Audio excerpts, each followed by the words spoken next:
Hi again. In this video, we'll look at another example. We're talking about two variable quantitative data and scatter plots. And so we've kind of gone through a lot of the information, but let's go through another example and see what other questions they might ask us. Okay, so this says the data below show the cost of the airfare and the distance traveled to each destination from Baltimore, Maryland. Okay. Which is, first of all, which is the explanatory and which is the response variable? Okay, so let's think about this. We have different destinations.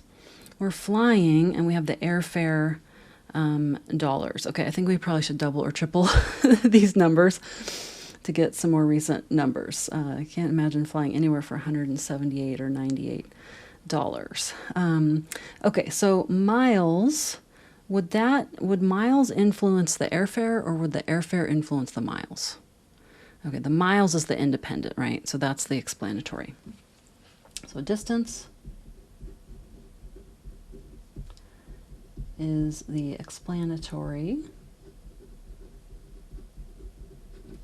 variable. And I'm going to put an X above that column. You're welcome to do that if you want. And that means airfare is the response.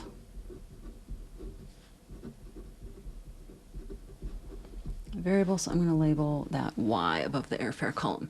And then we do have units. We have miles for distance and dollars for airfare. Okay, the next question, if the form is linear, so we'll have to find this out, right? Oh, it did say create a scatter plot for the data using Statplet. Okay, so we'll make a scatter plot. Let's just look at what else we're going to do.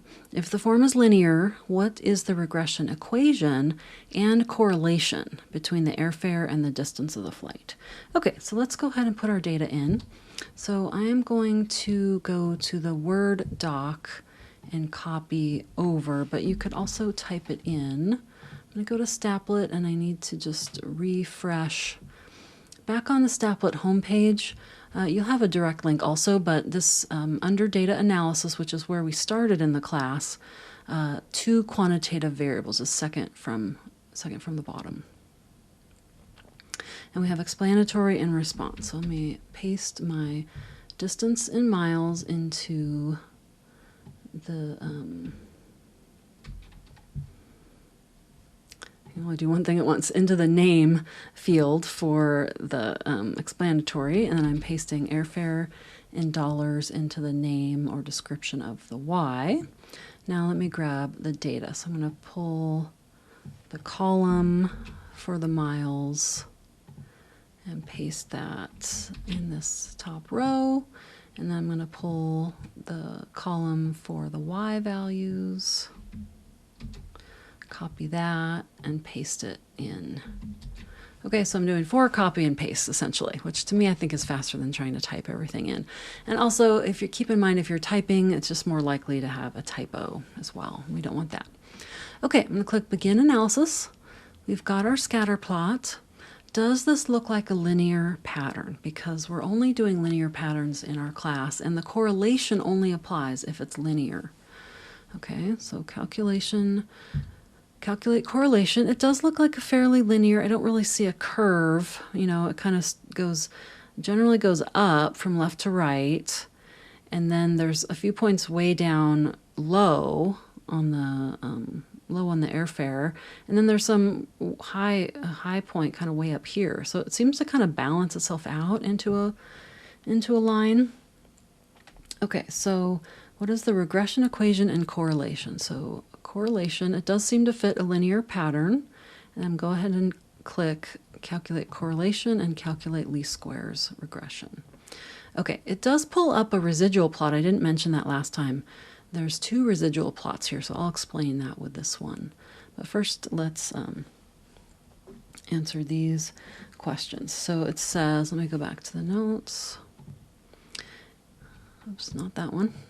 If the form is linear, what is the regression equation and correlation? Okay, so I need to write this down actually. I'm going to go down to the bottom where they have the box. So we have y hat equals 81.3 7636 plus 0.1373x. So I did round that, 0.13726 to 0.1372x. And then our r, I'm going to write that on the side, is 0.6953. Okay, so not quite as high as our drug use one. High, it's kind of a pun there. Not quite as strong, I should say it that way. Not quite as strong as our drug use correlation was, but still, you know, almost 0.7. So moderate, okay? It's pretty safely moderate.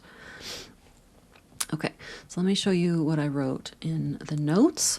Now I also want to show you another way that these will be written. So I've written it in terms of y and x, and I showed you how you can reverse the terms as well.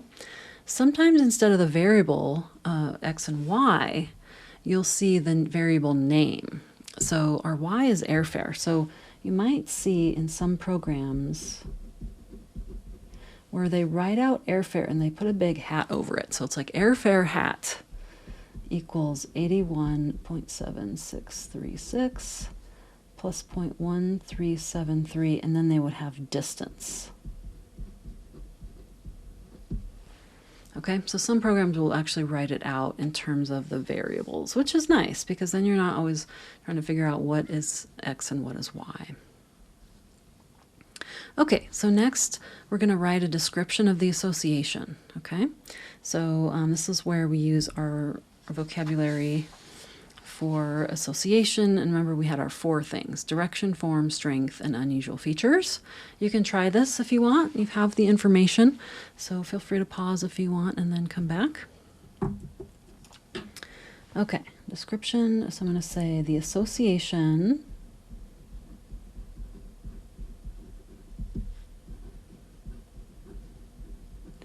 between airfare, oops, I didn't really need to capitalize that, airfare and distance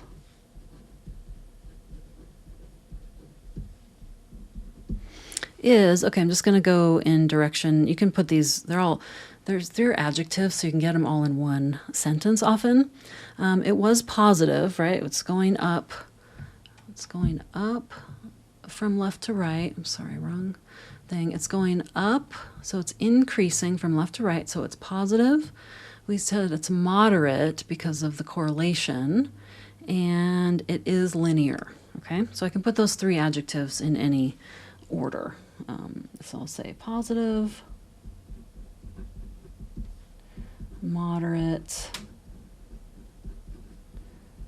and linear, but I could have said linear, positive, and moderate, with a correlation of 0.6953. Okay, whoops, I need to go back to the notes. The association between airfare and distance is positive, moderate, and linear with a correlation of 0.6953. Now, are there any unusual features? It does seem like maybe there's one outlier. There's one point that's the furthest away from the line. There's 2 that are also, I mentioned earlier, that are quite a bit below as well, the 94 and 98. And then there's one where the mileage is not as high as some of the others, but the cost is a lot higher relatively, right? So let's figure out what point that is. So that is 946 miles for an airfare of $350. So that one seems to be a little more expensive, whereas the 2 at the bottom seem to be extra good deals, right? Okay, so let's look for 946 and 350. 946 and 350. Okay, so that's Miami. I'm going to say Miami seems to be an outlier. Or Miami could be an outlier.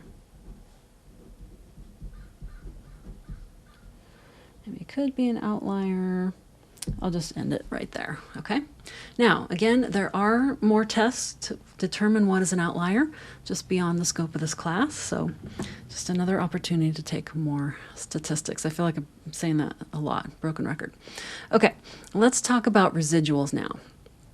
Is the residual for Chicago positive or negative, and what does that mean? Okay, so I have the graph printed here for us, so let's use that. And now we need to figure out which point is Chicago, right? So let's see, Chicago, I'm just going to look up at the notes because you have them too, is 612 miles and $94. The residual. Okay, that must be one of the cheap ones, right? That's one of these bottom ones. 612, there's nothing else even in the 600, so this must be 5, it must be Atlanta. Okay, and then it's under 100, so there's only 3 of those. Okay, so this is Chicago right here. Just gonna put a little arrow. Okay, I'm trying not to get in between that and the line because I'm going to draw the residual for Chicago. Remember how the residual is that vertical distance?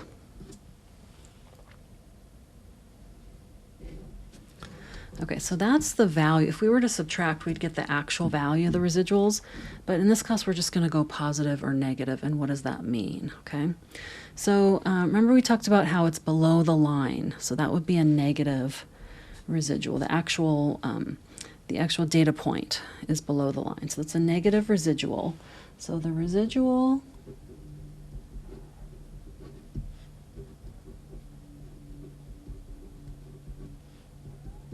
is negative.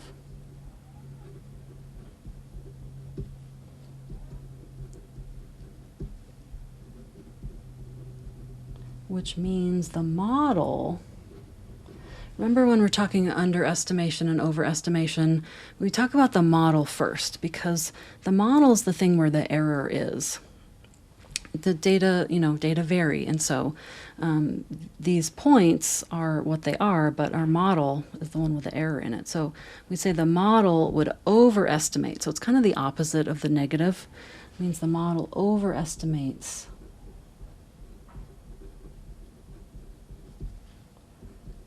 the price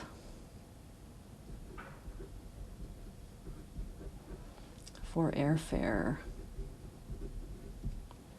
to Chicago. Okay, and let me show you this residual plot. So I didn't put it on our notes. I'm just going to mention it. Okay, a residual plot, what that is see the line, our line of best fit on our scatter plot? If we took that line and just brought it down to horizontal and then graphed all the other points relative to that, so our line, instead of being the slope that it has, it's actually a 0 slope. It's a flat line.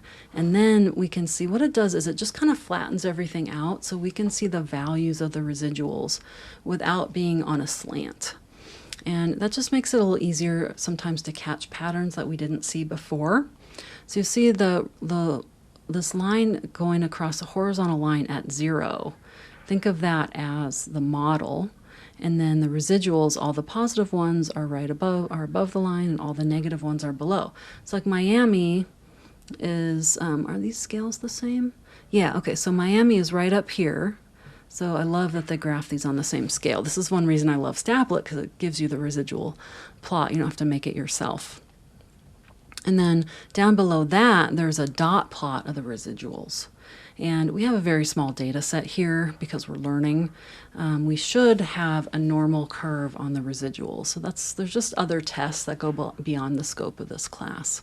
Okay, so for right now, we just want to know whether a residual is positive or negative, and whether that over or underestimates the data point or the value for that point. Okay, we're going to continue with this example. So let me get my next page sorted.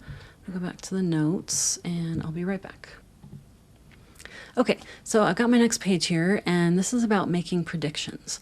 So if you wanted to fly to a destination that was 500 miles from Baltimore, how much would the ticket cost according to the model? And is this a reasonable prediction? Okay, so we've got our model here. I'm going to rewrite it. I'm going to use X and Y just because it's a little bit easier to write. And we'll use it to make a prediction. So y hat equals 81.7636 plus 0.1373x. Okay, and remember our x, our inputs are the miles or the distance. So, and we don't have a 500, so I'm going to put 500, I'm going to plug 500 in for x. And we'll see what we get for y. Okay, so I'm going to write my numbers again, 81.7636 plus 0.1373 times 500. And now I'm going to plug this in my calculator. 81.7636 plus 0.1373 times 500, or you can use parentheses. Okay, it's saying $150 and 41 cents. Okay, because we're talking about money, I'm going to stop it at the cents.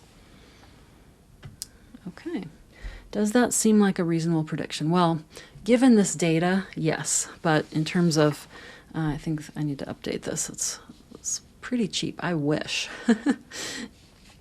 Okay, so it does seem reasonable according to the model, right? What that's saying is if we were going to fly, let me get the scatter plot here. We're going to fly 500, which would be 400, 6, yeah, these are going by 200. So if we're going to fly 500 miles, that would be our price right there, right on the line. It's saying that's $150-ish. Okay, this seems like a reasonable prediction.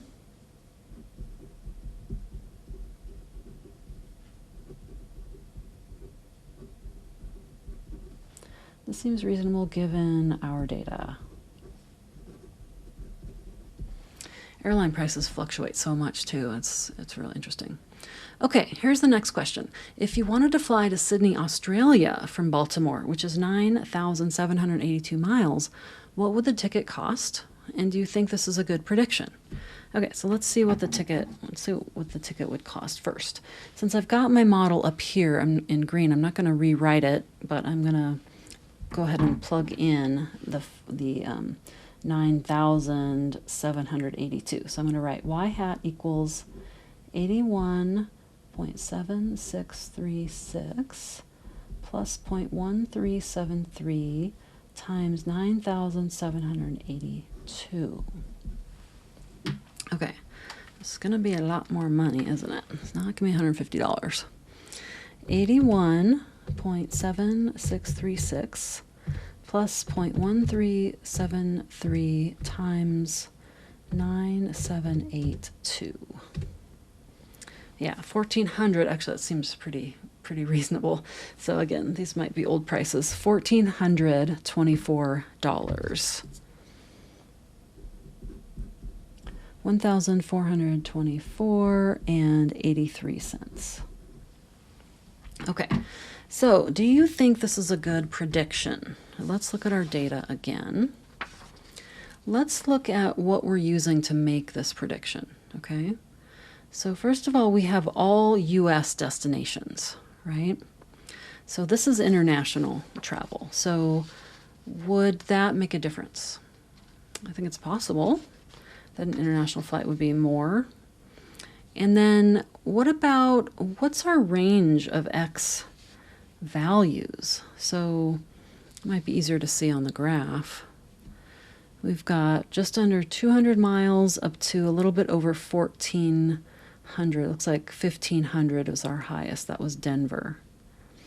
So what we would be saying is that this pattern would keep continuing all the way past. Like, all we have is data up to this point, up to 1,500 miles. We don't know anything about 9,000 miles, right? Is the pattern going to continue? I don't know. We could get more international data and see, right? But I don't think it's a guarantee that we could make that prediction. So that's called extrapolation when it goes outside of your data set. Think extra as outside. To go beyond your X, to make a prediction beyond your X values is called extrapolation. It's generally not a good idea, especially in time series. Like, do you know that's going to keep going up? We don't, maybe it goes down. We don't know. So I'm going to say this, and again, maybe it is. We just don't know. I'm going to say this may not be a good prediction.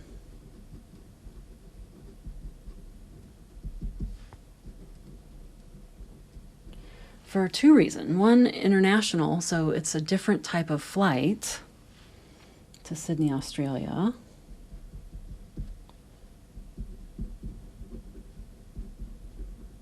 Let's say it's an international flight.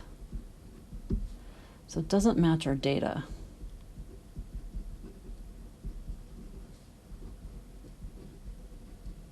Is the main problem there. And it's also called extrapolation. So I'm going to say, and we are extrapolating outside of our data set. Or I'm going to say outside of our X values. Because the X is the explanatory. I could have said explanatory variables. Values, that would have been a good thing to do, but I wrote X values. Okay, so I'm not saying it's bad, but I don't know that it's good either. Okay, how about if you wanted to fly to a destination that was 10 miles from Baltimore, do you think this model would make a good prediction? Okay, well, would you fly 10 miles from Baltimore? Probably not. So I put this on here on purpose, just to remind us that we always need to think about what we're making a prediction of. Does it make sense? So we could calculate it, but I don't think there's any point, because would you fly for 10 miles when you can get on a bus or get in a car or ride your bike for 10 miles? Maybe someday when we have flying cars, and that will, that'll be a whole different data set though. So I'm going to say we could calculate this.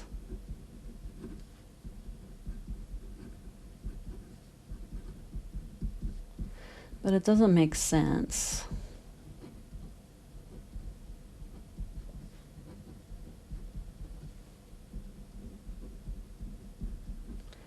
to fly 10 miles away, unless you have your own private plane. Still, I don't know. Still, I don't think so. It doesn't make sense to fly 10 miles away. Okay, so always be on the lookout. Always be using your number sense. Does this make sense? Is this reasonable? I think you will continue doing that. Okay, so let's see. Okay, so then I put a note down here about interpolation versus extrapolation. So I mentioned extrapolation. Interpolation is good. That's fine. Interpolation, think inside your data set. So interpolation is making a prediction within the values of your data set. So that's what we did in E. So let me go back up and make a note on E, that's interpolation. And while I'm doing that, well, I also kind of already wrote extrapolation. So I'm going to write, this is interpolation.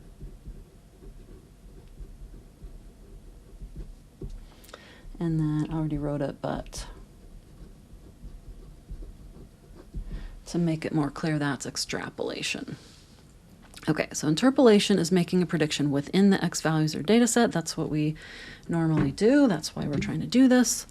Extrapolation is making a prediction beyond the data set. So be careful. How do you know the trend will continue? Now people look at time series graphs all the time and they try to predict the next year, but does it make sense to go 10 years out or 20 years out?